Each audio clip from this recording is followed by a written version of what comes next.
Well, we're back. Uh, Hey, after a little short break from COVID, I mean, just a we're, little we're ready for four the year post gap. the The the 11th or post 12th COVID best podcast. tennis podcast on the internet. It's back in business. um, Let's go. so I guess we've got a lot. We obviously haven't stopped talking about tennis this entire time, and we've still both been working and coaching and learning and growing. And we wanted to pick back up with recording and having these conversations, and some of the conversations that we've been having in the background, and start recording them and putting it out there for people. Maybe we should just make a rule that we're only allowed to talk about tennis if we make it a podcast. That way, we won't go 4 years in between episodes. That's true. So I guess one of the things that we wanted to do, obviously, is we're recording video now. For people who are just listening, you can go to the YouTube channel and see the actual video for Tactical Tennis, and see our ugly mugs talking away. The Yeah, other sorry about thing that. um, is that we're going to keep this kind of conversational style going, where it might end up being a little bit of a rambling conversation. It's not going to be a short form podcast where we have a tight 20 minutes. We're going to talk about tennis and hopefully give some insight, or let people see some of the thought processes and conversations that happen behind the scenes, between coaches who are hopefully being thoughtful about the sport. Yeah, so pretty much trying out, I think, a little more of a new format even than what we kind of finished up with. Yeah, so one of the things that we've been talking a lot about lately is equipment, obviously, rackets specifically, and kind of characteristics of rackets, right? I mean, one of the big things that we've always tried to do since we both started working together is really ground all of the coaching that we do in science. Yeah, well, I really like it when I can give scientific reasons for what's behind my thinking and why I feel one way or another. And then sometimes, I mean, I was faced with this earlier with a player here in Melbourne today, where they asked me a question, in particular about that game. So I'm not going to share it, but I just looked at him and said, "Look, like I can tell you what I think, but like I just do not have good science to back that one up. Like Right. all I can give you is sort of a gut feeling." And so, ultimately, you've got to make that decision yourself. Sure. And speaking of which, you're in Melbourne, Australia right now, and I'm obviously recording from Atlanta, Georgia. That might not be obvious. So we're dealing with about a 15-hour time gap. You're late at night. I'm early in the morning. Um, Yeah, we're so both close to midnight, though, one I way or the know it other. might not be, yeah, a little too close to midnight, but hopefully that doesn't impact the quality conversation too much. So yeah, and I think for me, coming back to the science piece, is I've always been really hesitant to share ideas or any kind of coaching with a player or players or other coaches if I didn't know or understand the science behind it. If I don't get it, I'm very hesitant to talk about it. Um, Yeah. And we should be clear, right? Like, first of all, like I'm gonna stop you right there and say, like, let's remember, like, you've got like I actually have a fairly significant science background. You've got a really heavy science background. Like, you're like a proper scientist, and I don't think that well, you go around talking about that way. I mean, you have a sure, master's degree. You have a master's degree in like hard sciences, okay, right. and Yeah, an undergraduate that's in hard fair. So sciences. I guess for context, so my undergraduate degree was in physics, and then my master's degree was engineering at Georgia Tech, um, in material science. And coming to rackets, actually, ironically, I mean, I think that kind of puts me in a bit of a weird space in that, obviously, I'm a pretty decent player, and I have a degree in physics, and then I also have a degree in material science. And those things really come together in a unique way when you start talking about tennis equipment, right? Yeah. I mean, I So, think. I'm totally interrupting you because I pester you about this all the time, and this is kind of the point. Like, I think we're really clear when you can say, like, I'm really reluctant to share something that I can't ground in the science, whenever you're working with a player. I love that idea. I cannot say that quite with the same conviction I think that you can, Hmm. because like the rest of us just don't have that background to that same degree. I think for the rest of us, we just have to be honest about what we can say. Like, look, I mean, here's what we know for sure, and maybe here's something where I'm going off my experience, and here's how I think about it. But like, I'm gonna have to do more research. And typically, you're the guy that I call to do that research. Yeah, and to be clear, I mean, there's still a lot about racket science that I certainly don't understand, and I think probably that very, very few people do. Part of the problem is, so I see this all the time with the Hawkeye data, right? I mean, you've got these people, these computer scientists in the background who have access to this phenomenal pool of data on what's happening during a tennis match at the slams and Right. masters events where Hawkeye's running. They don't have the tennis knowledge to necessarily make use of that. And then the At people who all. have the tennis knowledge don't have access to the data or the skill set, even if they had the data, to maybe pass it properly or kind of work with programs or write programs to pull out the stuff that's meaningful. And so you end up Right. with these gaps, right? And so I think when it comes to tennis science from a racket perspective, we end up with a lot of the same situation where, one, there's very, very few high-level tennis players who have a strong enough scientific background to really get it. And then Yep. two, probably the people who do. And to be clear, I mean, there are, right? I mean, people play tennis at MIT and Caltech and a lot of these, Yeah. really strong science schools and engineering schools. And some of them, not a lot of college tennis players end up with degrees in physics and material science engineering and things like that, but some do. Yep. But then it's rare that any of them are going to have access to any of the testing data that like the big racket companies might be doing in the background. Oh And yeah. outside of Totally. them, this is one of these things that I think is really fascinating to me is that, I've gotten big into golf in the last couple of years, and golf does such a great job when it comes to equipment testing, right? Oh yeah. And But I mean, we there's can't this even compare tennis to that right, world. and there's this massive gap compared to tennis, and obviously there's one aspect of this where golf is it's a very controlled environment. I mean, the ball's still, and you're hitting a non-moving object, so there's a lot more constraints on each individual kind of event in a round of golf that makes it much easier to test the impact of the equipment, right? Um, and I think it's much harder to do that in tennis. And then the second piece of it, I think because it's hard, very few people have been willing to put the money and resources. Or sorry, let me rephrase that. Very few people who have the money and resources to be able to do the work are willing to do the work because it is really hard. Yeah. Yeah. It's not an easy thing. I mean, that's something that I've talked about with certain people at different racquet companies. Like, how can we make it more like golf in that way? And I mean, for starters, it's like, well, you need an indoor tennis court, which is so much more expensive than like a golf simulator. Like, you need like a whole building, Right. like just to start with. That's Well, like yeah. So you need indoor without tennis any court. measurement equipment. You need all the stuff to be measuring the ball data, right? Yeah. And then you need stuff to be able to measure the racket data, so that if we don't know kind of what the racket face angle is, what the angle of attack is, the velocity, the rotational velocity, these things, then it's really, really hard to speak with absolute authority on things, right? This is all data they have in golf. When you look at the club data, they know exactly what the club face is, where on the club face the ball is hitting, not just the loft of the club, but what they call the dynamic loft, right? So like I can take Yeah. the same club face and deliver it. So we do that in tennis, but then we don't have any way of really measuring it in a meaningful way in the moment. And so I think we have to really do a few things. Like one, we have to really ground ourselves on kind of basic physics ideas that we know are going to hold true no matter what. And then two, I think when it comes to evaluating rackets and the way they impact a specific player, you have to look at data in aggregate and just say in broad terms, on averages, you can't look at a specific shot.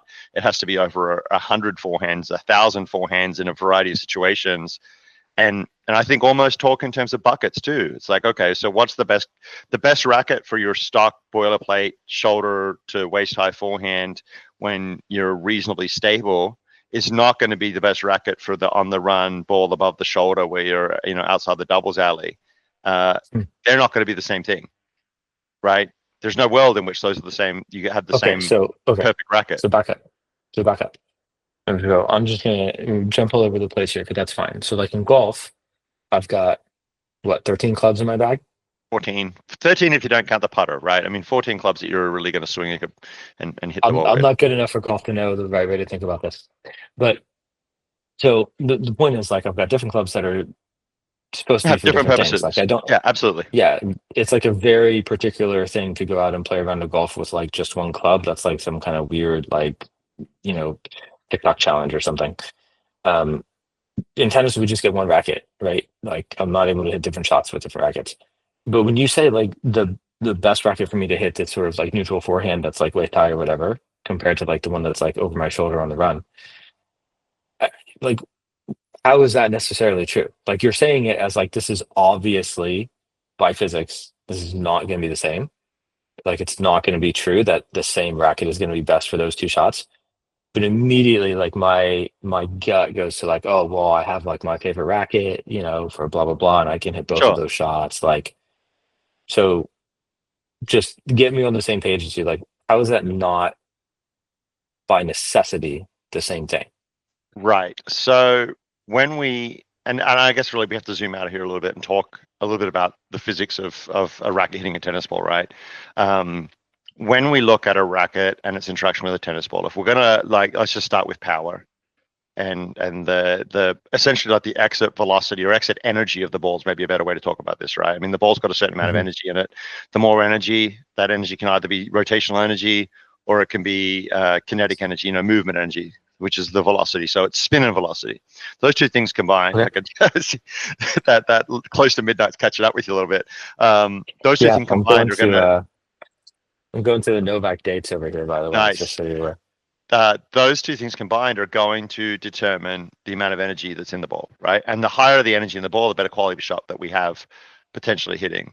So, when we look at this total energy into the ball, um, what we're going to start with is just the idea of the weight of a racket, right? So, I mean, the racket's going to be traveling a certain velocity, and so for that velocity, whatever it is, the heavier the racket, the more energy is going to go into the ball. The heavier it is, the more energy goes in the ball. Sure. And Okay. that's a function of momentum, right? So the heavier the racket, the higher its momentum is. The higher its momentum, the more momentum it puts in. So the ball's just going to go off faster, heavier, whatever for a given swing. The heavier the racket, the faster the ball Hmm. goes.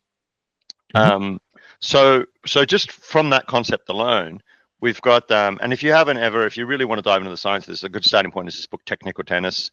I can't remember who wrote it. I read it years and years ago at this point. I know you read it too. Is it Crawford? Crawford, I think, is right, but they did an Frost or interesting something? test. Cross, they did an interesting test where they looked at the impact of racket weight on ground strokes versus serve and ball Hmm. velocity. And the Okay. fascinating thing to me was this, and it's not so fascinating, I think, in a sense, because it certainly makes sense, but that as the racket got lighter and lighter and lighter, right, we should be able to swing it faster and faster and faster. And as it gets heavier Mhm. and heavier and heavier, should be able to swing it slower and slower and slower because it's heavier, it's harder to swing fast. Now, there's got to be some thresholds there somewhere, though. Eventually, right? Okay. But the interesting thing was that for reasonably high level players, on the serve, racket weight essentially had no functional impact on ball velocity. In that, right? I mean, and we're talking basically a flat line, and we're Oh, talking rackets down into like the 250-gram region up to the close to 400-gram region. I mean, we're basically talking a flat line for all really? intents and purposes. Yeah, and the reason that's really, I guess, in a way, not shocking is that when we think about the serve, we have control over it, right? We're going to be able to do optimal body positioning, optimal acceleration for whatever our technique is, and we're always going to be able to use our primary muscles to hit our serve under all Okay. circumstances, right? Sure. And so as the racket gets heavier, yes, we can't accelerate it as much, right? Because it is heavier, but ultimately the increased energy transfer to the ball kind of evens that out. And so we can't swing the racket quite as fast, but more energy goes into the ball because the racket's heavier, so the ball velocity stays about the same. Okay. On ground strokes, that was not true. On ground strokes, right, we see big differences in racket weight. And this is where it gets fascinating to me because if I'm hitting, as I talked about earlier, like a stable forehand where the ball's somewhere between my waist and my shoulders and things are good, and I'm able to Hmm. really use all my primary drivers in a productive way, I am going to maximize my energy into the ball, right? And I'm going to be able to use all of my big muscles to drive acceleration, and I Sure. can swing a heavy racket comparatively similarly quickly as I can swing a lighter racket. Maybe not one for one, Close, but we get the same kind of concept we do on the close, serve. close enough. As I start getting into less and less ideal positions, I start relying on less and less effective power generation strategies. Okay, wait, but before you go there, are you saying with the heavy racket, because I'm in a good position, then the heavier racket lets me hit it harder than the lighter racket Exactly. because there's Exactly. because I can use the mass effectively or something. Exactly. So that's exactly it. So for ground strokes, when things are good, heavy rackets, people actually hit the ball better. They hit harder, they hit heavier, for Gotcha. any given swing, right? Okay. The interesting thing is obviously as we start to get further and further from ideal circumstances, we get balls outside of the strike zone, we get off balance, we get on the run, right? Because when I'm on the run, I cannot use the same power generation strategies as I can when I'm stationary, or I can maybe use the same Yeah. strategies but not as well. Like things are Right. compromised. I start relying more and more on smaller muscle groups to drive racket acceleration. Right, I'm not able to accelerate the racket as much, Well, and let's just say so we're less efficient somehow, right? yeah, we're less efficient. And so, but the interesting thing is this: that when the racket's comparatively light, I'm still able to accelerate it to near my ideal velocities or Okay. near around my ideal velocities, but I'm less able to do so as the racket's heavier and heavier and heavier, right? I Okay. end up losing a lot more racket head speed compared to a lighter racket when things are less than ideal. And the further from ideal they are, the more marked this kind of phenomenon becomes. So if I have the shot where I'm outside the doubles early on the run, hitting off one leg and the ball's outside the strike zone, with a light racket, I might be able to achieve, and I'm just making numbers up here, I might be able to get like 80% of my peak racket head speed. And with a heavy racket, Mhm. I might be at like 45% of my peak racket speed. Right. So And then that mass isn't suddenly, helpful enough. exactly. So suddenly I've got this massive drop in performance compared to these ideal scenarios. So it might be this thing where like when the situation and the hitting conditions are close to ideal, the performance difference between a light racket, let's just say like a light racket, let's say 300 grams unstrung, and a heavy racket, let's say 340 grams unstrung, right? Which would Okay. put us in that realm of what I think probably uh, on the lighter side Uh, of most advanced players. a lot of And pros are playing right in, like almost all pros are playing in between those two.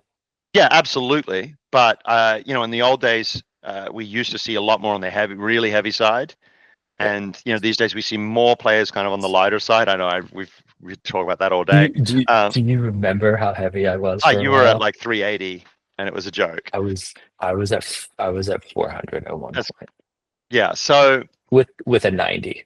yeah. So what ends up happening is that in these close to ideal circumstances, let's say if I have the 300-gram racket, the 340-gram racket, the 340 might outperform the 300-gram racket by 5 to 10%. But then when I get to the Okay. the extreme, like the far end of the spectrum, the light racket might outperform in the sub-ideal circumstances. The light racket might outperform the heavy racket by 30 or 40%. Right. Right. And so, but then there's this other part of it of when we ask ourselves, when we're playing a tennis match, what percentage of shots are we hitting in near ideal circumstances? What percentage of shots are we hitting at far from ideal circumstances? And, at what point, because it is a spectrum, at what point is our break even Sure. point? Right? Because there's Okay. a Well, point where if a racket's too light and we're giving up too much performance on what is probably going to be a lot of shots, like a high percentage of shots in a match, yes. then we are at a net loss. But also then if we go too heavy, um, then we're giving up too much performance on shots that are less than ideal. And look, the heavier the racket gets, the closer to ideal we start to see the performance drop. Right, as things become a little bit less ideal, a little bit less ideal, you have this spectrum. So over here might be like terrible conditions, the outside the doubles alley, one-legged fallen over backward shot, and here's the I'm in the middle of the court, balls waist high, and everything's perfect shot. Right, Yeah. as if I have a moderately heavy racket, it might kick in like here, but if I have a really heavy racket, it might kick in here, where I start to see the performance Mhm. drop. Where it's noticeable. And so this is where it becomes hard because when we're choosing rackets, this is what we have to consider, right? These are the things we have to deal with. And and again, when we circle back to what we were saying earlier, the data is so hard to come by because I don't know if I sure as heck do not what percentage of shots I'm hitting at close to ideal circumstances and what percentage of shots I'm hitting at a point Well, where it's but impactful. this is where it's interesting, right? Because like that's not even something that you can say.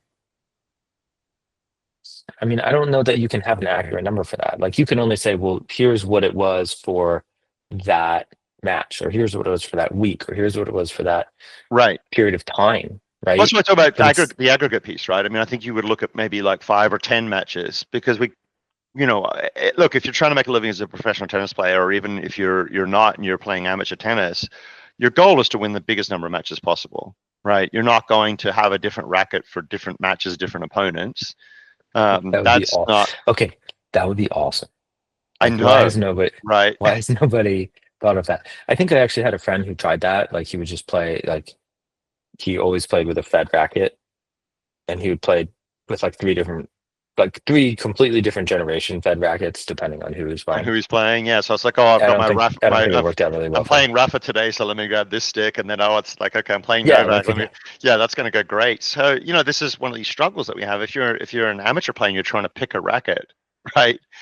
Like nobody's talking about this, and when you go to try rackets out and you do your demos and stuff, people aren't framed to consider the racket in that way. They'll go out and they'll hit a bunch of balls up and down the middle, maybe play a practice set, but we tend to be biased, right? I mean, the ones that you're hitting, this is why a lot of players end up in rackets that are too heavy for them, is Mhm. especially if you're a solid player, is because you're hitting up and down the middle and the racket feels absolutely fantastic, right? Because it's Right. heavier and that you kind of get that plow through effect.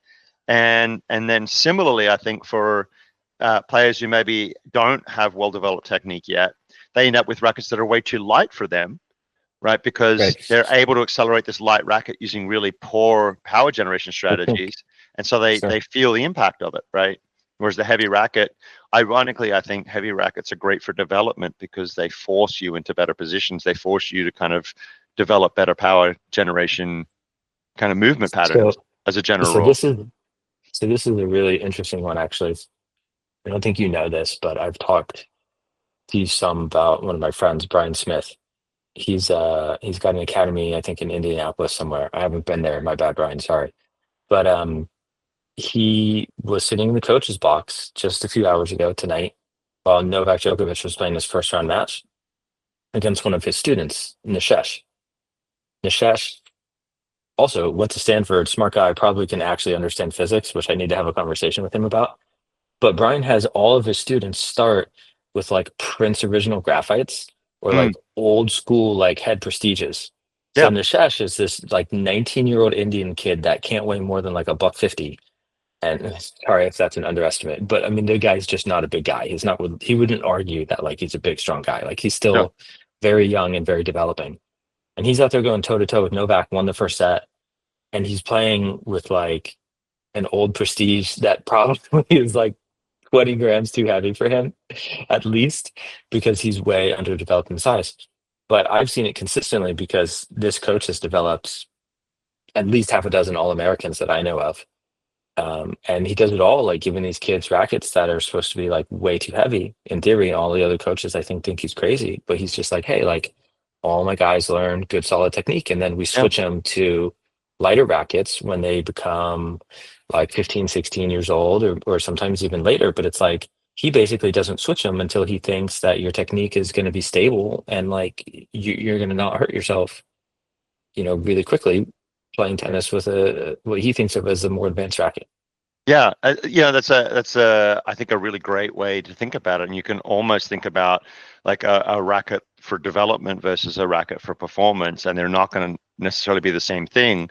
One of the Not going to be the hard same things, thing at right, all. is that when we're first learning tennis, how many people have the emotional tolerance for picking up a racket that's going to make them So, worse in the short term in order to so help them develop in the long term, right? It's one thing I think when you start looking at a kid and they're learning and obviously they have some degree of motivation and you have an authority figure who's a coach who says, hey, this is what we're going to do and it's part of a plan. That's different from a 35-year-old 4-0 player going to Tennis Warehouse or the local tennis shop and you know picking up a few rackets to demo, or so a PGA Superstore, right? Like those are very different things. And then for the 35-year-old, there's a social cost for being worse in the short term that a lot of people just aren't willing to pay. Like, I mean, that's why we see a lot of players that in adulthood they stop getting better because it's no longer just I might lose a few matches. Like we end up with a social cost, an emotional cost for getting worse in the short term, and so we end up just kind of staying the same. Yeah, I mean, for me, it seems like I don't know. Do you think I'm just crazy about this? Because I feel like the calculus here or like the equation shouldn't be that difficult. Like, I think even if I'm just playing socially, um, it's like if I'm just going out and I'm just playing socially, especially if I'm, not a 5-0 player, like I'm more like into like beginner and intermediate ranks or something, but I wasn't like a college player or something, then like it doesn't seem like the cost between levels is really big.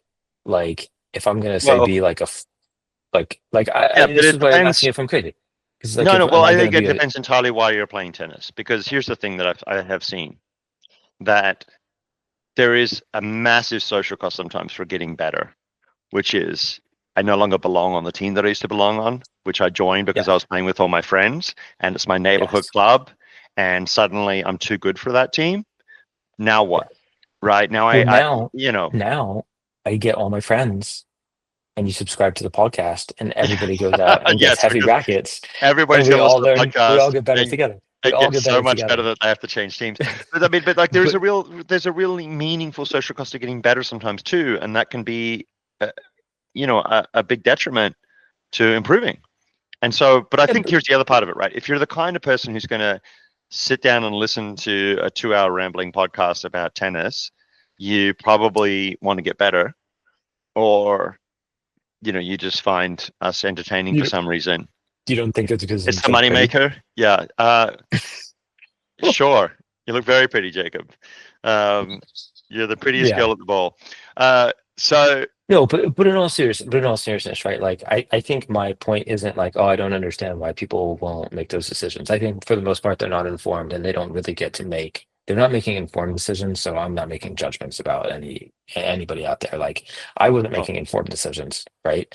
So I mean, for goodness sakes, like you knew me 20 years ago. I was completely obsessed with the game right. and I dedicated untold hundreds and hundreds of hours at it at a time, studying it, reading everything I could, watching film, doing all the stuff, and I still couldn't make an informed decision. So it's like I understand that people don't have this information. That's fine.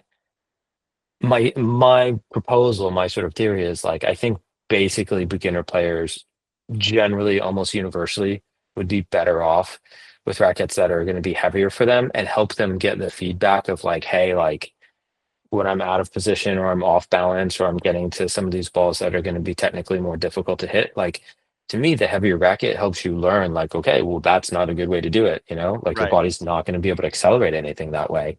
Sure. And giving them fly swatters basically, where it's like it's almost like I get fooled into thinking like, oh, I almost got that shot, but it's like, no, Yeah, like the because you did way it. You that did you it go using about like it, the muscles in your pinky finger because the racket was so light. Yeah. No. yeah, No, I that's totally get that's that. never going to So, work. so I think let's maybe kind of put some information out there that'll help people when it comes to making decisions about rackets, right? Or understanding maybe how a racket might impact their game. So we have this idea that obviously the heavier the racket, for any given swing speed, the better quality ball you're going to get off the strings. That's going to be less advantageous on the serve, more advantageous on kind of neutral ground strokes, and then increasingly disadvantageous as we get into compromised positions, right? The second thing about a Yep. heavier racket is it's going to be more stable through contact because it's more resistant. The extra mass makes it more resistant to deflection, to twisting, that kind of thing, right? Um, then we talk about head size, which I think is another thing that people really struggle to understand. And there's this idea in tennis of the sweet spot, and the sweet spot getting bigger and smaller, and like, look, that's not how the sweet spot How much works. how much of that is nonsense, by the way? Well, so I think there's this part where, and look, my hat's off to racket companies and their marketing teams. They've done a really great job of shaping the conversation in a certain way. And look, in a way, I get it. It is probably a simpler way to get people to understand racket physics, but it's also kind Hmm. of an inaccurate way. Sweet spots don't grow and shrink depending on head size.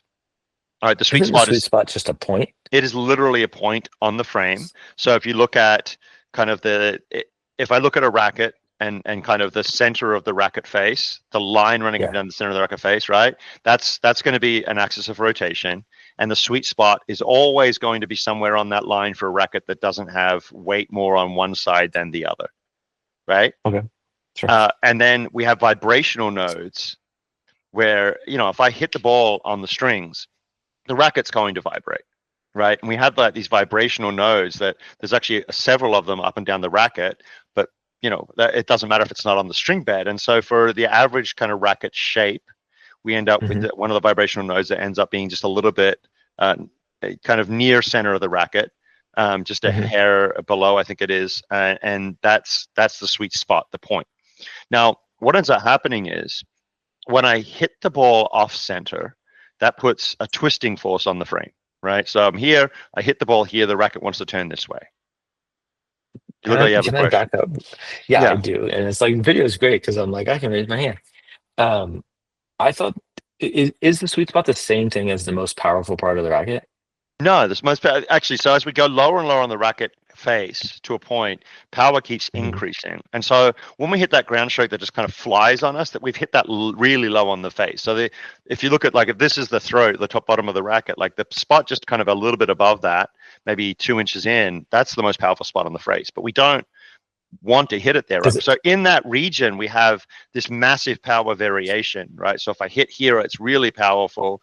But as I get kind of this top 2/3, top half of the string bed, the variance of power output kind of shrinks, right? So we get a much more stable kind of output from the racket, right? And that's why like you'll a see the top stable players. hitting area? Yeah, top players aren't hitting down near the throat consistently, because if I have a difference in contact point that's 1 inch different down there, I get a big power variance compared to 1 inch difference up higher on the face, right? Sure. And so if you think about the area near the throat as being kind of like this hot zone, but not in a good way, because really, well, we want predictability, right? I mean, like at the end of the So there's day, like, so really, so I mean, just because I'm thinking back to like, I'm pretty sure it was old like Prince marketing with like their original oversize. And it showed like a point, which would be like in the bottom 2/3 or 3/4 of the racket. And then the sweet spot grew up from that point. right? And so that But gets that's to but this that's like part that, but that's yeah, like well, so the misleading. sweet spot isn't like, the sweet spot is basically the most stable point on the racket to hit. That's where Um, we actually hit the ball, that's or really where that's we where we want want to to hit hit the the ball. ball. That's where we really want to hit the ball, right? That's why it's become the desirable spot. We want the sweet spot to be quote unquote bigger, right? There are all this marketing around that. But so this idea of, look, I'm not going to hit the ball in the dead center of the axis of rotation all the time, right? And if I hit it in the dead center of the axis of rotation, the racket's really stable. And at that Yeah. point, if I hit the middle of the string bed up and down the center, it doesn't matter in a sense like how the racket is shaped per se or how big the head is. It's going to be the same. The difference is as I start to hit off center. So as I hit off center, it's going to create this force that's going to try to twist the racket around the axis of rotation. Right.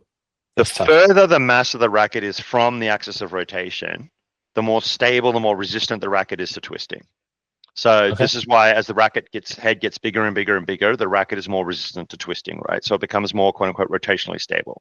Now, Right. the part that I think people don't really talk about enough is that that's a blessing and a curse, because as the racket gets bigger, it's more resistant to twisting. That's not just because of the ball, it's also forces from us. Like, it makes the racket not want to twist. Now, we need to twist the racket in order to hit ground strokes. We need to twist the Sure. racket in order to hit serves. And so if the racket gets too big, then it becomes unwieldy. Like, have you ever picked up one of those giant, like 2 meter long rackets in the stores, and you're like, yeah, I'm gonna play tennis with it.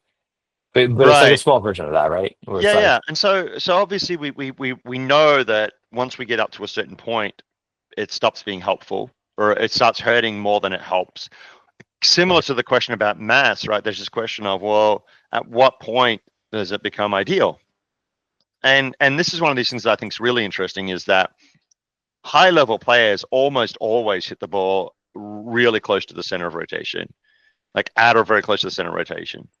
And so, and I know that you've done this, I've done this, I've given this, we've both hit with the tiny head, like the 60 square inch head rackets that are like not much bigger than my hand. And yeah, I've they have put them even in smaller the ones now hands. too. Yeah.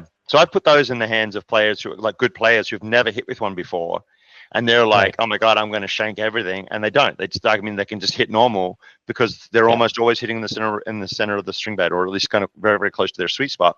Um, Yeah. and so that's it. Coming back to this idea of development versus performance, right? We have, from a development perspective, um, it's probably the smaller the racket head, the better, because it forces you Hmm. to really focus on where you're making contact on the string bed and gives you better feedback. From a performance perspective, there's this part of, well, we probably want it to be somewhat stable because high level tennis is often played in less than ideal circumstances. When we think about return of serve, balls on the run, that kind of thing, we end up having to hit these really challenging shots where the ball's not in the center of the string bed, and we don't want to be unduly punished for that. But ultimately it's a spectrum, and there's not really a right answer. I mean, I think we can say with confidence that probably like 80 square inches is too small for players to play at a high level, and 100 is probably pushing the outside edge for high level players. And then somewhere in between there is ideal, right? And I think we find probably the average racket head size these days on the ATP Tour and WTA Tours is somewhere around 98, 97. I Okay. think it's where So most question. players have ended up. So genuine question for you, because this is something that I've thought about a lot. Yeah. Because the sort of guidelines that you just gave, it's like, yeah, that makes sense, right?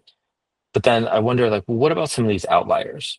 Okay, so like, what about somebody that's really, really big, like a Impeshi or like a Riley Opelka, like somebody that's approaching like 7 feet tall? Yeah. Does it, in theory, does it make sense that like maybe they would do well to play with like an 80, which I mean, nobody even makes an 80 size racket, but like these guys are not lacking for power. Right. Well, so when we Like talk about okay, so when we talk about there's power, like right? they're struggling to keep the ball in the court.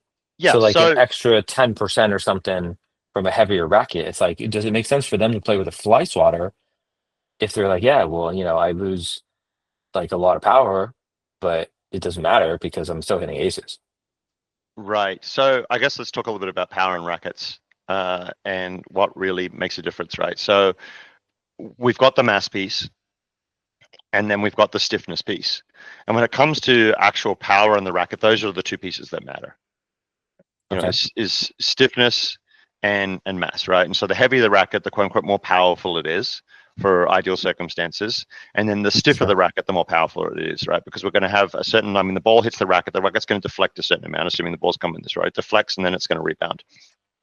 The more that it deflects, which is, a higher flexibility, kind of a less stiff racket, then the more energy gets lost. Now, So okay, so is stiffness about, and this is, again, like this is a real question for me. This is where you can tell, like, I took some physics courses, but not enough. Um, is stiffness about like how quickly it comes back, or is it just about how far it goes? well, both really, right? I mean, the stiffer a racket is, here's the deal. So the stiffer a racket is, the less it will deflect, and the more quickly it will rebound and return to normal shape, right? And so a Okay. softer racket's going to deflect further and have a slower correction speed, right? Where Is it's it it's going to possible so to it's going to have, is it possible to have a big deflection distance and a fast return speed?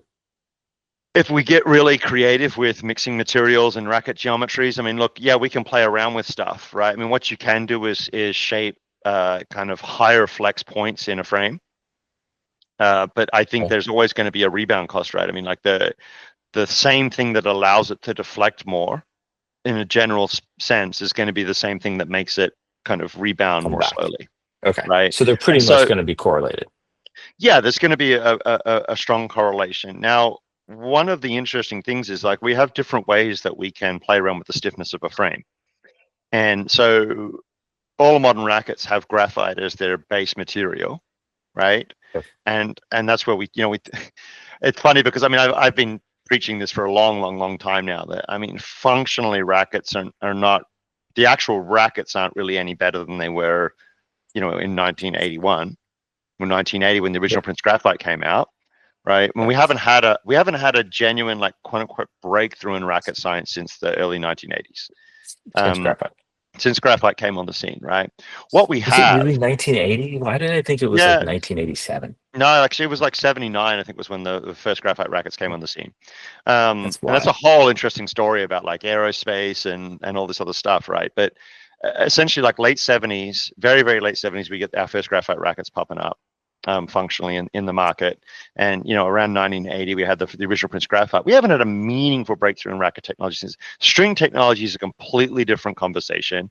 We've had massive Right. changes in string technology, right? But in terms of actual Right. racket technology, we haven't had any. I mean, like if you look at the original Prince graphites, we got an oversized racket back then. We had graphite back then, right? Yeah. And we were able to drop the weight, which was a big breakthrough, no matter how you look at it, because the wooden rackets weighed like 380 unstrung. And so getting that's More. well, I mean, like on the lighter end of it, right? But like, I'm trying not to over exaggerate here. That's Okay. too heavy for almost everybody on Earth. And so Sure. being able to bring racket weight down was a massive breakthrough, right? But so the things that we've seen in the 40 years since are just functional ways to control where and how the stiffness is taking place in the frame. So if you look at the Okay. original graphite stuff, right, well, all we could really do to change how the stiffness profile of the racket was to change the amount of graphite that we're putting down. So obviously, if we make the racket walls thicker, the Hmm. racket's going to be more stiff, right? And then we can Sure. control it using frame geometry. So if I change the shape of the frame, I mean, that's one of the things, like you look at Yonex right now, kind of their square of frames. That's going to have a different stiffness profile than like a head prestige, old school, kind of very oval shaped. It's not that one's better than the Right. other. They're going to have a different profile. That's why some people hit Yonex and they're like, oh, I love this. And some people hit the head shape and they're like, Yeah. oh, I love this, because they just like they have a stiffness profile that they like, and there's nothing wrong with that. Um, and so Hmm. basically those were the two things that we could do. So, and also like not just the head shape, but also like the shape of the throat, like how oval was it versus being kind of more rectangular, right? So if you think like the Wilson rackets, the old school Pro Starts, like they were very boxy in the frame shape, not the head shape, but in terms of like the throat, the beam, right? It was a very boxy shape. It was Right. kind The of beam was boxy. flat surfaces, yeah. But the heads Yeah. were smoother, right? So that's also going to impact racket stiffness. So all that's happened in the years since is that we're still using graphite, and this is where it gets fun because material science engineering is that we can add trace elements of other elements to graphite to change its properties. And so you think about like if I add trace elements of boron to a graphite frame, the Hmm. graphite's going to be more stiff than it was if I didn't, right?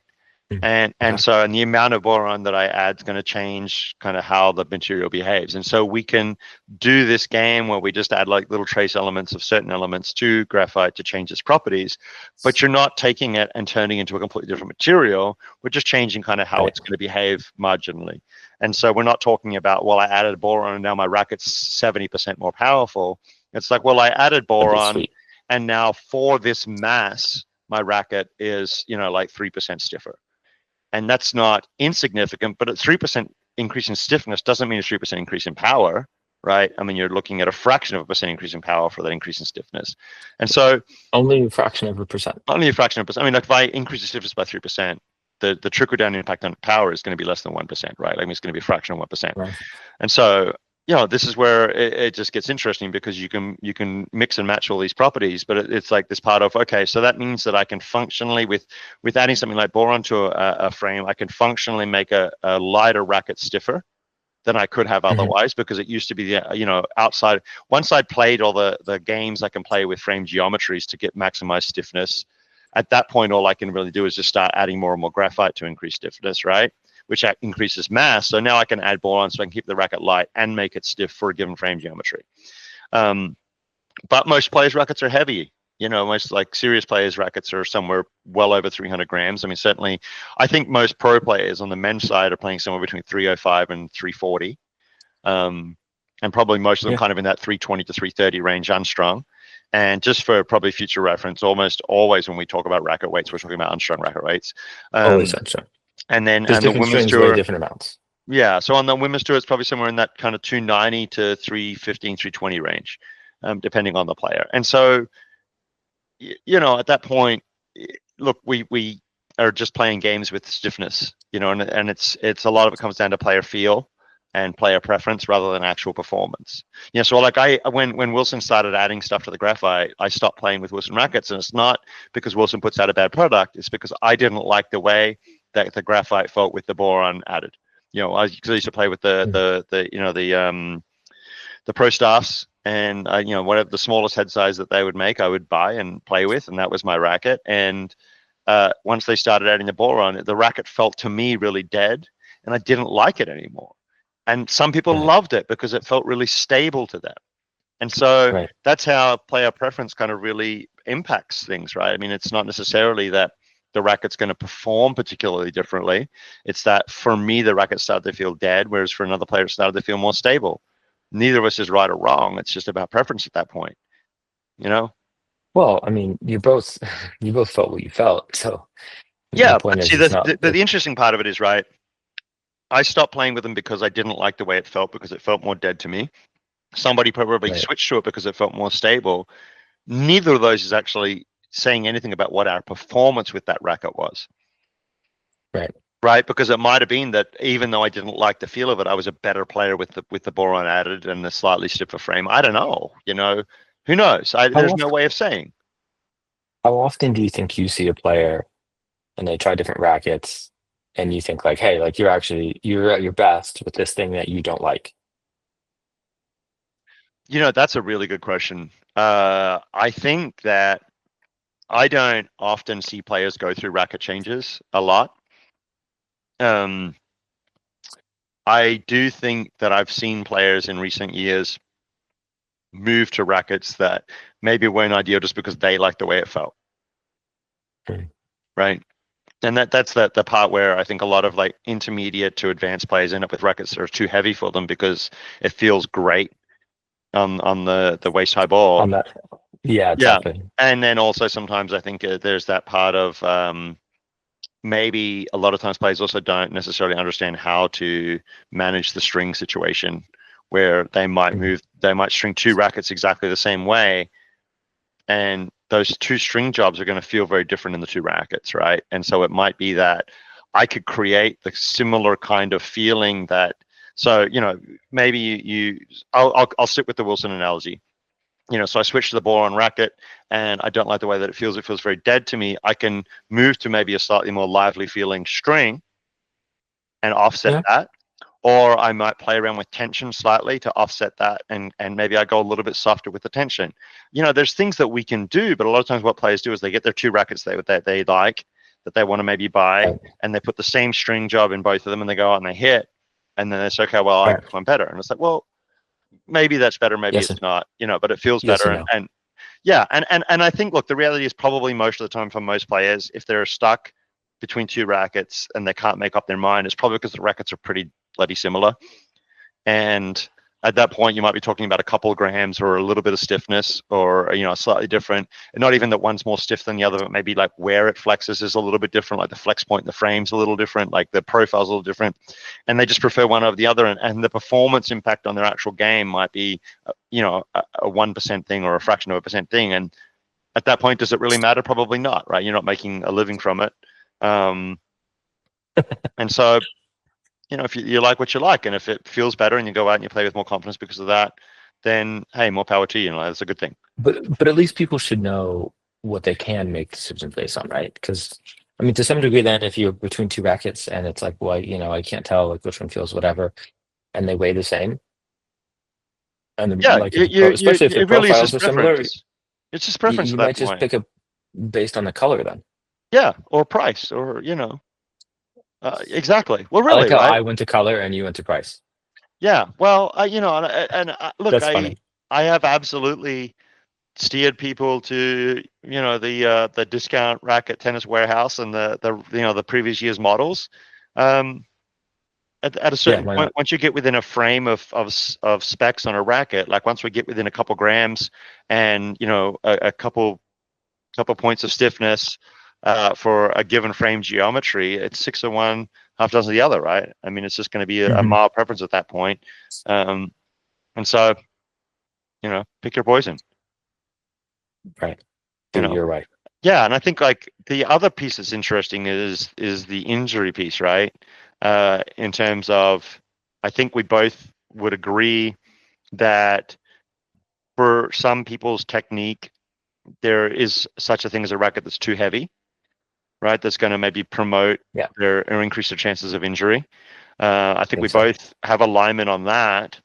But there's this other piece that I think is really interesting where players talk a lot about, well, this one makes my arm hurt and this one doesn't. And they might be very similarly spec rackets in terms of mass, stiffness.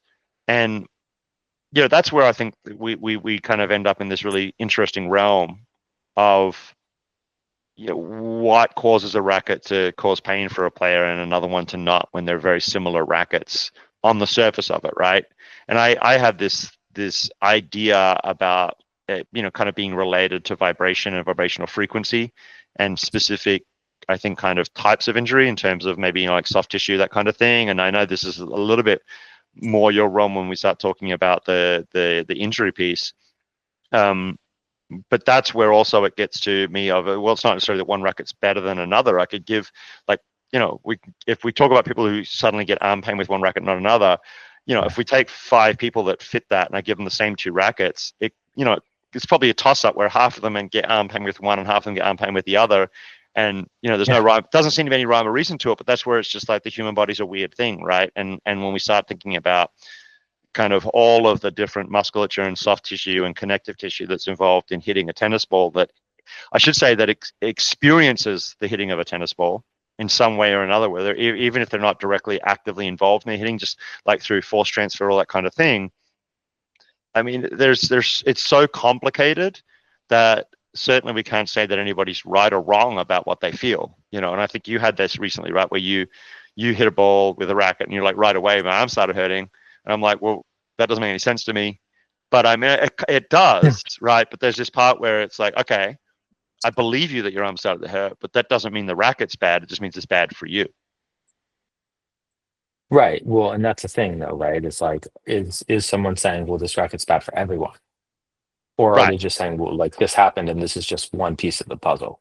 Yeah, and I think that's absolutely it, right? Like I think it's one piece of the puzzle. I don't think there's look, you'd have to intentionally, and I don't even know this to be possible, to go out and make a racket that intentionally hurt people. Like outside of like forcing people to play with something that had some crazy heavy weight and ridiculous balance or something. Like, I mean, now, like within normal specs of a racket, like I don't think there's a racket that's bad for people and a racket that's good for people from a health perspective or injury prevention or injury Well, causation. It's just that some rackets are going to irritate people and some rackets are not. yeah. Because this is an I mean, I interesting kind piece, of, right? Like, I mean, you, I think, get exposure to a lot of people who have some degree of injury. And I think you sure. you know a lot about this piece from a lot of conversations with people that that if we take like the average active 35-year-old male or female, like we're talking about people who are beat up to some degree, right? I mean, like we all have, by the time we're in our 20s, 30s, 40s, like we end up with all these kind of little niggling, and sometimes you can't even feel them maybe until you pick up that racket that happens to vibrate at the wrong frequency or flex in the wrong place, Yeah. and or has slightly the wrong weight, and suddenly something gets irritated. But it's like, well, look, here's the way that I would look at it is if you pick up a racket and you hit with it and suddenly your arm starts hurting, that means your arm's beat up. It was already beat up. It's not beat up because of the racket, right? Like it's already beat up, and now you're just Well, it didn't experiencing it didn't because get beat up in that session. no, it's because the racket for some reason is exposing kind of this thing that you already had, or collection Right. of things that you already had, right? And I think that's a big idea for people too. Is like when you are talking about rackets, your experience with rackets, it's not a situation where you're like, oh, well, don't play with that one. That one's going to hurt your arm. It's like, well, that one hurt my arm, but it probably won't hurt yours, right? I think that's a very real thing, um, where we're just all going to respond a little bit differently. So Yeah. Well, I mean, I definitely don't think that like recreational players are going to be able to say, "Oh, hurt mine." So it's I definitely hear going to hurt people say yours it. or my I teammates. I absolutely hear players talk like that about rackets and say, well, that one's really easy on the arm. And it's like, well, it might be easy on your arm, right? But that doesn't mean it's easy on everybody's arm. But I absolutely hear players talk like that. I've heard a lot of players talk like that when they switch rackets, or they were like, oh yeah, I demoed that one, but it's really hard. And it's like, well, No, it's just an individual thing. But I think this maybe makes for a good segue into a serving thing that we both kind of, I think, are working our way through a little bit right now, which is we're seeing a lot of coaching in serving for like this low hand position at trophy, right? If we think about kind of like the traditional kind of, we talk about, so like ironically, like we talk about trophy position because in the old days, tennis trophies used to always be that person at the top of the serve. Yeah, like here. And I look, I in the trophy maker's defense, I think they did a pretty bloody good job of a nice kind of quote unquote trophy position, Very right? much. I want to know like who they copied because I it was like know because somebody had a good serve. it's beautiful in terms of the elbow position, the hand position, like the posture, all of this stuff. It's really great. Um, Wish but I had that posture. we have this big thing, and I think it's bigger in American tennis than it is overseas. But certainly, it's pervasive. This Ooh, idea, and I could be wrong about that. That's just my sense. I'm I'm overseas more often than you are these days. Sure, If seeing you're it about to say everywhere. what I think you're about to say, I think it's pretty universal. Yeah, But so this idea but of, well, let's here would be confirm that. like our traditional trophy position, and then we've got this thing where people like bring the hand up and hold it low, and then kind of bounce it back into it, pass through trophy to kind of whip and hit the serve. And I mean, I Pretty think pervasive. the underlying idea is that I think a lot of coaches are like, well, we're going to engage like the stretch reflex and get a little power boost from that.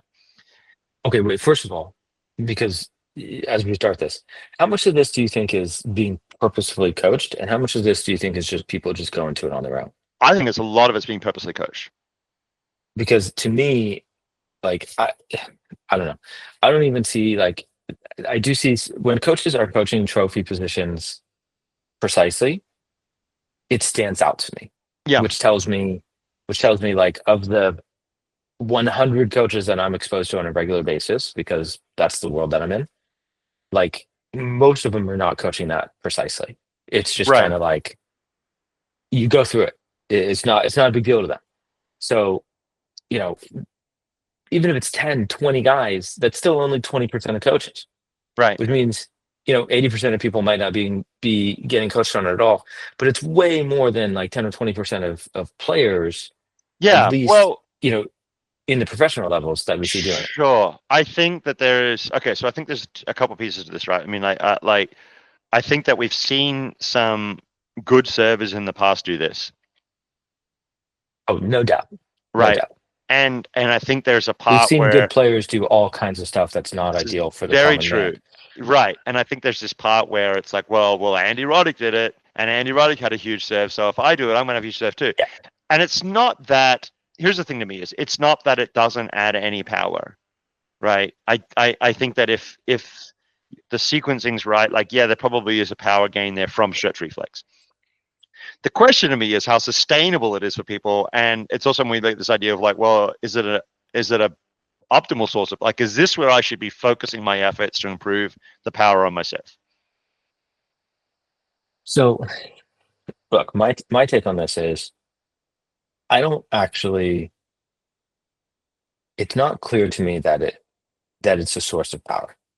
Okay, it's clear to me that people think it is, or at least that some people think it is. It's not clear that it's an actual source.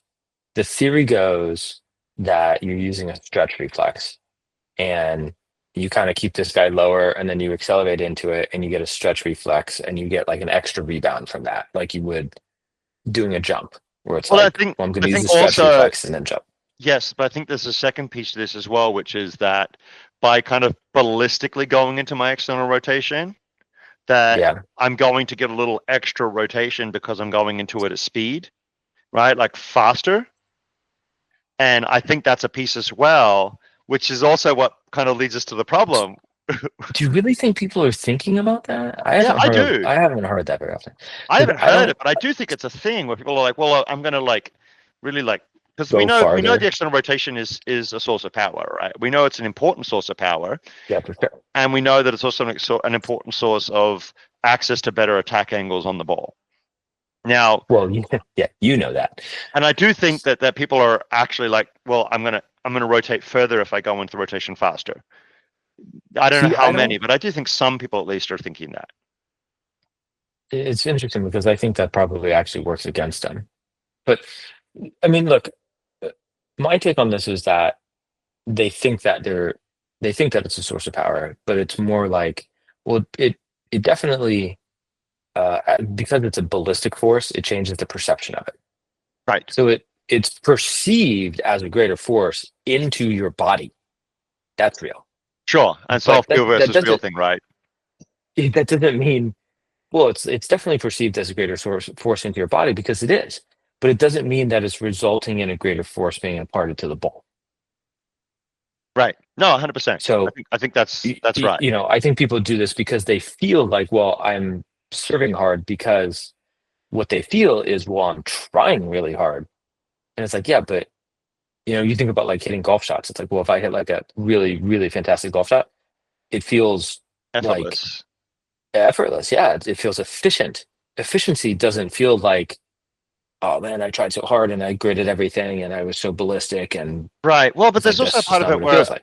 I mean, I like just to interrupt you real quick. I don't even know that it's really like is a like I feel like I'm trying hard, but I feel the force, right? Because there is a Let's bigger impact. I mean, this is I think that the key thing that we both land on is that the shoulder experiences significantly more force, and I think importantly experiences force in a very short time frame really short.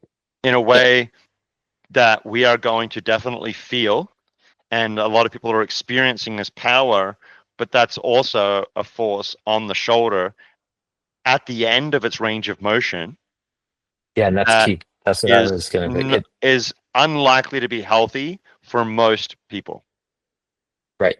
So applying essentially a maximum force at your end range of motion is just something that almost nobody is going to handle ideally. You're not going to handle maximum force at the end of your range of motion. That's just nobody is at their strongest there. No, I think what we're going to see is that, like I always remember from Dr. Ellis. I randomly one day I was in with him getting some treatment, and he called all the students in and had them up because there's a tendon in my stomach that's thicker than it's supposed to be. Like it's just like an unusually thick tendon. It's just like a random genetic thing, right? Like we or everybody's body's like that. Like it's not like we have like these everybody has the ideal body, so we all just have these weird things. So I have this stomach tendon that might be unusually thick, but then I might have like a rotator cuff that's positioned a little bit weirdly, or so somebody might have an unusually robust rotator cuff Sure. that's more resistant to injury than the average human being, and they can serve like that for the rest of their life at massive energy and never experience pain or injury. Right? That's It's a possible. lot of pros. It's a lot of pros. Right? That's true, right? Because we're self-selecting here of the people who didn't get hurt. Well, yeah, and we're not just self-selecting. I mean, I haven't told you this, but I can, obviously, like I can't name names here, because of like HIPAA violations and stuff. But like I can tell you for sure, like I've seen several MRIs of successful pro players, and one of the things that always comes up is like, wow, like their stuff is so robust, it's so thick. Right? And I mean, that's just what the Yeah. radiologists are saying. And And where you they're know what? like, you just don't see that in a normal population. And it's Sure. like, right, but these are people that are serving lasers, for 20 some odd years and they're fine.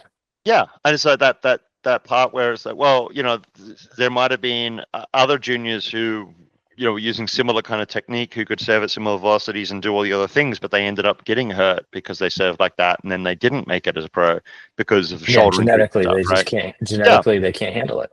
and so it's one of these things that when we think about for the average kind of tennis player or budding professional, it's one of these ideas where if we can, and I think you and I do agree that this is not a place that we want to be looking for power on the serve, then we maybe should be steering away from that and focusing our energies elsewhere, which comes to the question of like, well, where should we be focusing our energies if we're trying to add more power on the serve? Yeah, I mean, you should just get your fundamentals better and say like, instead of trying to like perceive like, oh, I feel this big force going through your body, it should be actually, well, like, can I hit a serve with decent speed and make it feel effortless?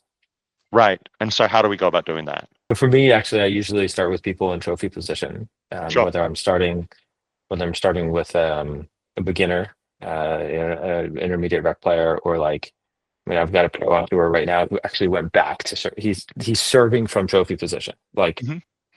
full serving from trophy position. without doing sort of like the what we think of as like the first half of the swing. Because what So he just to be finds clear, is, people, so he's starting with the racket hand up here, and then tossing and hitting. and then tossing it in. Yeah, Yeah, and literally like without like doing like what we think of as like all the nice fluid stuff and yeah, kind of and all the we've prettier seen stuff and professional players do that before. Like that's not like yeah, a new and thing. it's not meant to be a permanent thing.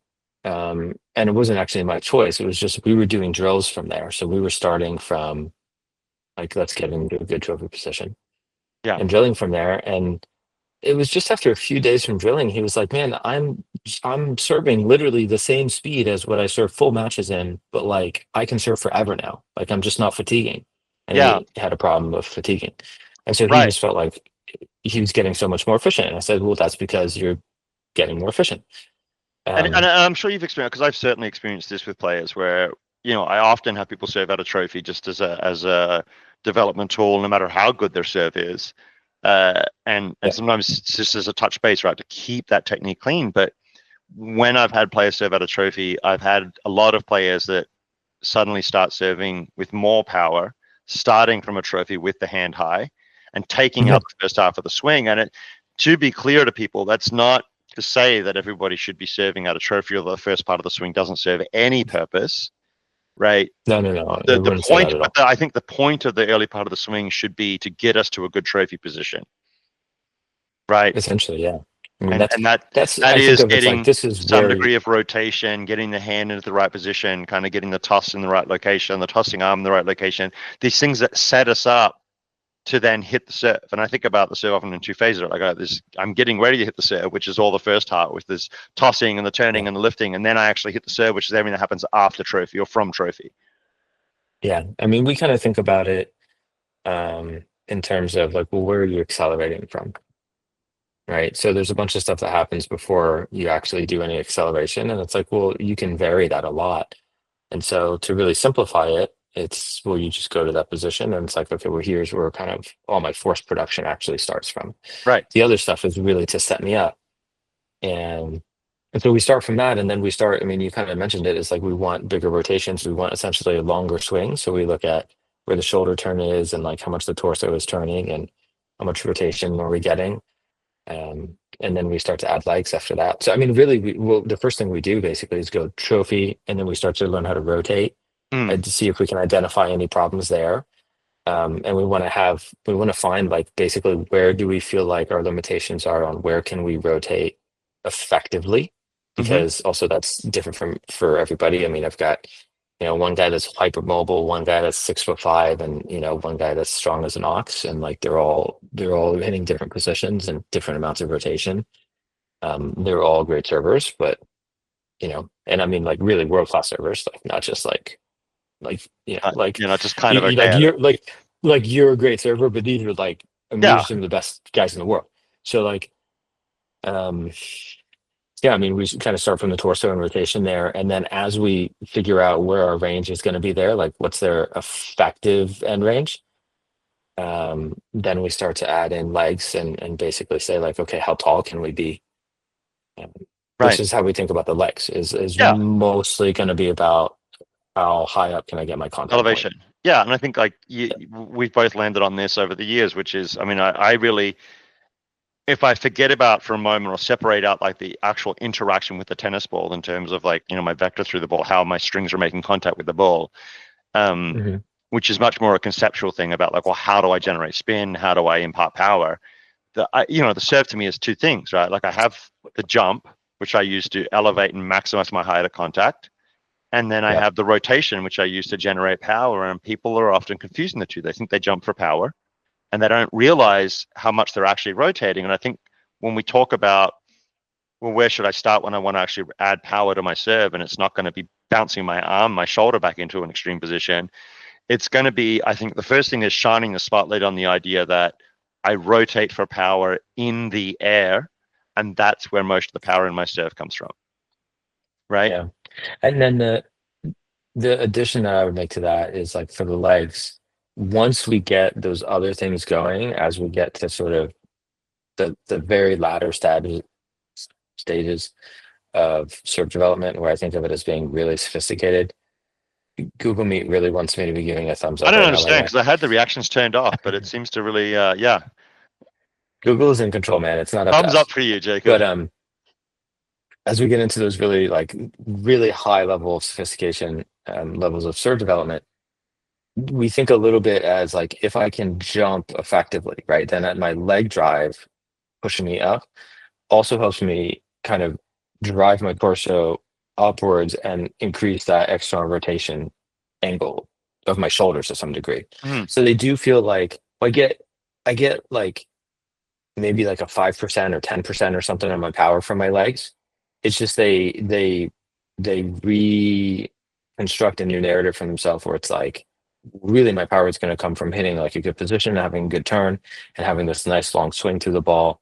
And then the legs become like an additive thing, Right. but Sure. they're not the main source of Yeah, everything. not even close. Because I think that when we look at the like kind of that extension that goes into the jump, right? I mean, we get all these joints that are in a state of flexion, they're bent, kind of that crouching down part prior to the jump, right? So I have this extension that takes place, and if I'm in a coiled position, as I extend, that's going to help drive a little bit of this uncoiling Yeah. naturally. Uh, but Yeah. there's a part of it, ironically, where uncoiling too much too early actually robs us of power, right? Yeah. And so Yeah. that's part of the It tricky would. thing. And I think one of the things I've really noticed, this is one of the things I found really, really fascinating, right? Is I'll take somebody who's a pretty good server. I mean, like capable of serving in the one teens, maybe low 120s, just an athletic guy. And we start talking about, well, why can't you serve? I mean, you're certainly strong enough to serve, close to 130. Why aren't you serving there? And Yeah. they don't understand that they're rotating. And so it's like, well, look, you've got two things. You've got this jump, you've got this rotation. And they're like, well, how do I rotate in the air? And the irony is that they're already doing it. But Right. when you ask them to focus on it for a little while, they actually become less efficient at rotating. Like they become really clumsy. This is like an athletic person who's already Right. actually rotating quite well. And you say, okay, I want you to increase the speed or the acceleration that you get from your rotation of your hips in midair. And suddenly they look like a baby giraffe. They're like all over the place, flailing off balance. They look super But they awkward because they were but they're doing it doing it intuitively. subconsciously. Yeah, Yeah, absolutely. It yeah. was They're a doing very it intuitive intuitively. movement. And then it's like, no, well, so Yeah. then you start kind of working through it and then they start to understand what they were actually doing. And this is the important part to me. When they start to understand explicitly what they were already doing intuitively, they're able to do it with more intention. And doing it Right. with more intention then leads to that extra little bit of And then power that suddenly gets them up to the high 120s, 130 range, or from the 90s into the hundreds. I mean, I've had players go from the serving in the 90s to serving in the 100s, one teens once they yeah. understand that idea. You know, Yep. um, and I remember years ago I worked with a junior player who had come to me, and he wasn't a big kid, kind of sub 6 feet, not a big frame, not and serve had never been a real strength for him. And the first time that I put him in a proper serving position, a proper trophy position, and had him just serve from trophy and had him understand, okay, we're going to jump and then we're going to rotate. And he understood how to do those movements. And he didn't just hit the biggest serves of his life. Like he hit the first couple and just turned and looked at me and he's like, jaws dropped, eyes are wide. He's like, what is this? This is Like, what have I witchcraft. been doing? Yeah, it's just like the difference was immediate and it was noticeable. I mean, we're talking about like a ball suddenly hitting the back fence 2 feet higher, 3 feet higher, because the serve Yeah. was that much stronger, and it's just it was mind blowing. But it's when you match efficiency from improved positions, right? Which is what I think about when I think about a good trophy position and kind of like a good sequence of movements into that external rotation with an intentional power generation with what is your ideal power generation strategy, which is that hip rotation, that pelvic rotation, then Hmm. suddenly we're able to access these massive jumps in power that just weren't there before. Yeah. It's pretty cool. So, is So there anything that we would caution people to be mindful of? Okay, so I hear this and I'm at home and I'm like, okay, man, I really want to go out and try this. Is there anything that we might say to people who have the idea of going out and just jumping out on a tennis court and trying to rotate for more power immediately? I would say do more research and go to the website. Okay. What would you say? Well, I would say like increment, right? Like what I would say to people is it's kind of like I made a video the other day on Ben Shelton serve, and Shelton coils like nobody I've ever seen before, maybe, or maybe like one or two other players that I've ever seen in tennis. Um, he coils incredibly well, but it's like, look, if you were a tennis player and you wanted to add more coil, I wouldn't say go out and start copying Ben Shelton. I'd say, okay, well, Yeah, let's go out and add a little I'm bit of I'm like coil, right? I I'm go like out. scared that I'm scared that you mentioned him because it's like that's not a good way to start. No, He's already suffering from it, and that guy, I mean, he's a Ben's a beast. beast. He is. He's so strong. Yeah, He's well, I so crazy the first time I explosive. saw him in person was at the Atlanta Open this past year, and I was working Yeah, with a player who hit with him prior to a match, and I mean, I just remember walking up to him and I was like, "Holy crap, this guy is like he's he's so massive. big. He He's reminds me of a so big. boxer, like he reminds me of a boxer, uh, Yeah, we're and like an NBA player. right, well that or an NFL player maybe. Yeah, he's a big guy, and The guy's like linebacker size. Like yeah, yeah, he's just not. absolutely. He's absolutely linebacker size. And so, there's this part where I would say to people, okay, let's one, let's start just hitting some serves from just a pure trophy position without all your backswing and everything else, and just kind of make sure that we're in a good position. And then I would say two, from a good position, let's start slowly increasing our rotational power, like just being a little bit intentional about adding a little bit at a time and giving our body a chance to kind of get used to it. Because I think certainly if somebody isn't doing a good job of hip rotation, maybe they're not even thinking about it at all, you conceivably can go out and add 15, 20, 30% power almost instantly.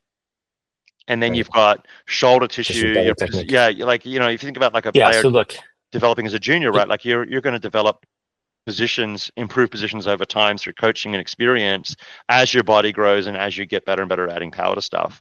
But for an in adult, that for an adult, especially in that vein, um, yeah, I think you've got to do some research and actually like prepare your shoulder and prepare your tissue for it, right? Because I mean, we know from experience and we know both theoretically as well, like if you improve your biomechanical positions, then you're going to have different physical effects, like the physics changes.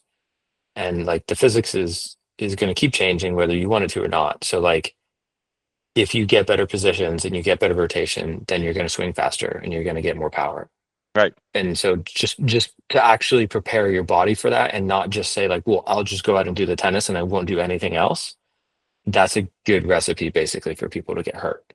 Right, So, for sure, for sure. you I know, think anytime that you're going to have a big increase in power without kind of any sort of an adaptation period or knowing, I mean, this is the thing to me is even if your positions were great and we knew your positions were great, if you suddenly increase your power without any sort of adaptation period, then you are setting yourself up for the possibility of injury. And I would say that to somebody, even if their serve was already fantastic, right? I Um, mean, we're dealing with this again with one of the pros that you and I work with out here, where it's like, I mean, we're taking like 12 months basically to retool his serve. And I guarantee you, he's stronger than anyone who's listening. and that's sometimes the problem in And for itself, sure, the right? shoulder is. Like if you are already strong and athletic, you have the capacity to He hurt himself more. to generate, Yeah, yeah, to generate a lot more power. It's like, look, if I yeah. take somebody maybe who doesn't have access to much power and we increase their power, they can't generate enough power to really necessarily hurt themselves, whereas somebody who's more athletic can, you Hopefully, know, and that can be a very yeah. real problem. So, And and side note here, especially for people that are former players, like me, like I'm oh in this yeah, boat, God, like former players are actually going to be the most dangerous. So it's like if you're on a kick where you're excited and you're like, oh yeah, I'm gonna go, try this stuff, and it's so good. I didn't have this stuff when I was younger. Like a lot of what we've learned is stuff that we needed, and it just took years to figure out. And it's like, okay, now we share it with people, right? But like I'm in that boat where I mean, if I go out and do the stuff that I know how to do, I will absolutely torch my body. oh, Like I will hey, be I'm injured in still a really big way. dealing with a problematic right hip 4 years later from stepping out with a guy who'd just come off the pro circuit and playing points with him on a cold November day. when I didn't warm up and I hadn't been playing. And Tough. the reality is obviously like I'm good enough that I can go out there and play points with this guy, and it's not like I'm going to like mop the floor with him or anything. But I mean, I can play points with him, and Yeah. my brain remembered how to rotate my body and accelerate and do all these things that my body was no longer quite conditioned to do. And Right. I absolutely, hit a forehand out to my side, and I pivoted, I hit, and I pivoted to explode the other way, to run to the other corner, hit a backhand, and just felt a little twinge. And I mean, here I am 4 years later, and it's still not quite right. It's just a lot better than it used to be. And that's, Yeah. that's the danger of, if I had, ironically, uh, being less of an athlete in a weird way, right? Yeah. I probably wouldn't have hurt myself there.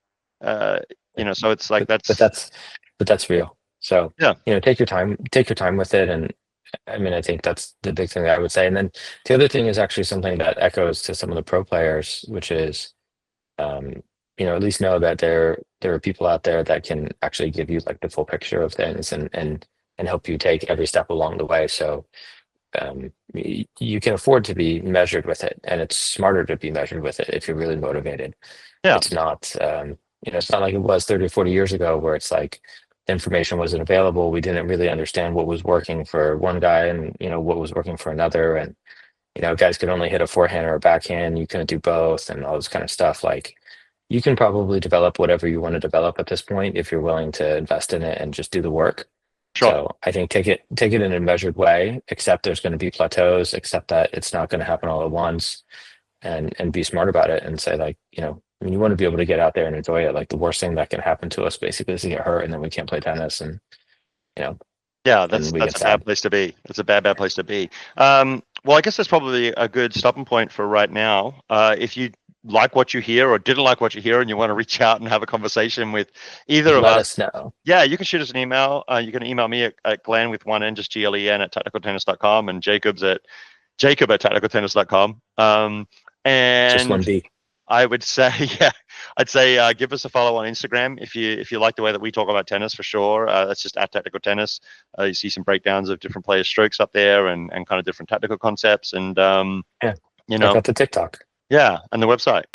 Hopefully this was helpful to people, and we'll catch you next time. Stay classy.